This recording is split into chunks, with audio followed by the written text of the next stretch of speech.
Luqman, how much extra money do you have every month to spend? I don't know, I would say on average probably 200 or 300 ringgit extra every month. Did you know that 40% of Malaysians are living with just 54 ringgit of extra money to spend every month? The bottom 40% of our population have just 54 ringgit disposable income. According to Bank Negara, as at last year, this disposable income in layman terms means extra money that you can spend. And this is compared to the 360 ringgit that the M40 has extra at the end of every month, and also the 840 ringgit that the T20 has extra every month to spend. Instead of just throwing figures your way, right? We went shopping for what we think are common basic necessities. Just to give you a picture of what 54 ringgit can get you every month. So these are arguably some of the most common necessities in almost every household. Let's start with this one. This is the big guy, Rizal. Cooking oil. We bought this for 21.69. 21.69 plus rice, beras, 25 ringgit. See 25? 25 ringgit. Okay. That's 46 ringgit already. Already? Okay. So you might argue that these are the two main items that are going to take out the bulk of the expenditure. Let's go for smaller items. Let's go for the soap. Soap, okay. Soap. Necessity, right? Yeah. 350. 350. That's 50 ringgit already. Okay. So you have about 4 ringgit to spend. Yeah, we are running tight here. Detergent, just a small one. 5 ringgit. So that's 55 ringgit, 19 cents. Okay. So we already have all this, right? We did not get this. Did we get this? We did not get this. No, we did not get this. So we already not staying about 55. So let's say if I need a can of evaporated milk, I have to sacrifice something, probably soap, right? Just to bring the total to 54 or thereabouts. Or if I need sugar, for example, I need to probably take out detergent.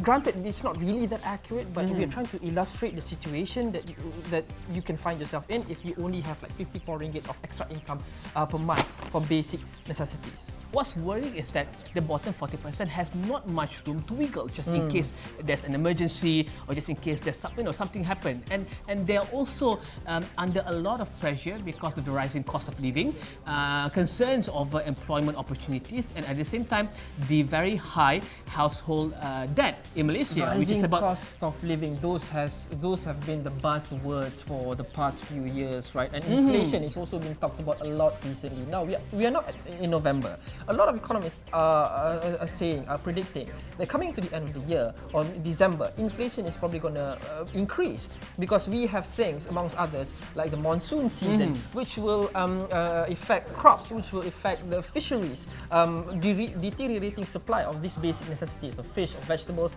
further driving up the prices of these basic necessities. And to put further pressure onto the spending of parents, school, which will reopen in January of 2018. So that will put additional pressure on parents to spend a bit more on school uniform, on books, and also on necessity items for the kids. So again, this is to tie back to our point, right? The 54 ringgit extra income that the B40 has, take into consideration all these things: rising inflation, the school is about to reopen, and things like that. But it's all doom and gloom for the bottom 40%. I don't think it's all doom and gloom. I think it's very tempting to say that. I think there's more to the picture than that.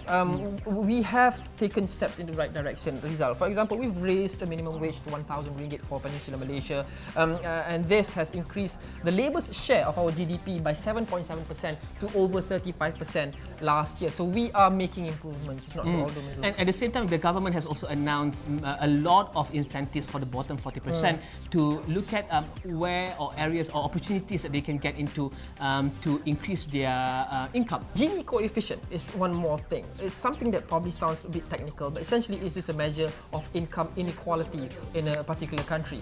0 means total income equality, 1 means total income inequality.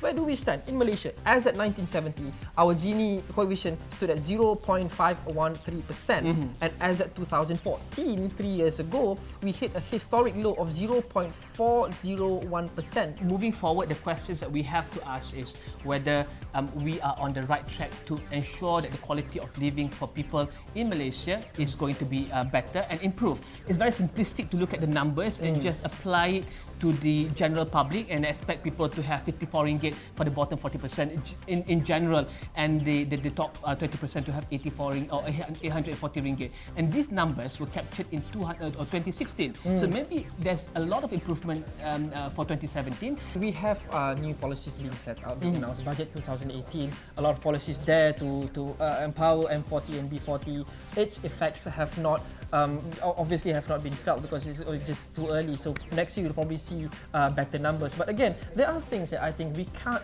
measure or can't really measure using numbers, especially on macro level. For example, there was a report not too long ago by the Asian Institute of Finance, which says that young people buy things a lot on credit. They buy things without having the money to buy because them. they have access to easy credit, and they are also spending emotionally because they have this culture of buy now and pay later because of the credit cards that are supporting their behavior. So I think it's not fair probably for us to just look at numbers and say it's all doom and gloom. It's all because of wrong policy, or it's all because of the impossible economic environment. It also starts from you and how you spend. I think everyone has a part to play to improve the situation, especially for our B40 folks who only have 54 ringgit per month to spend in 2016. So Luqman, I think let's just put the disclaimer over here, and before we end, this is not an exhaustive list of or numbers addressing the issue with regards to bottom 40% having only 54 ringgit per month to spend. We want to spark the discussion moving forward as to how we can improve on the situation and how we can make things better for the bottom 40% and maybe in the future for the middle 40%. What do you think? Do you think we have fairly represented the economic situation based on the numbers that we've presented? Have we actually given a 360 analysis of how things are like, especially for the B40 and maybe even the M40 going forward? Drop us your comments. I am Rizal Zulkapli. I'm Luqman Hariz, and this has been V.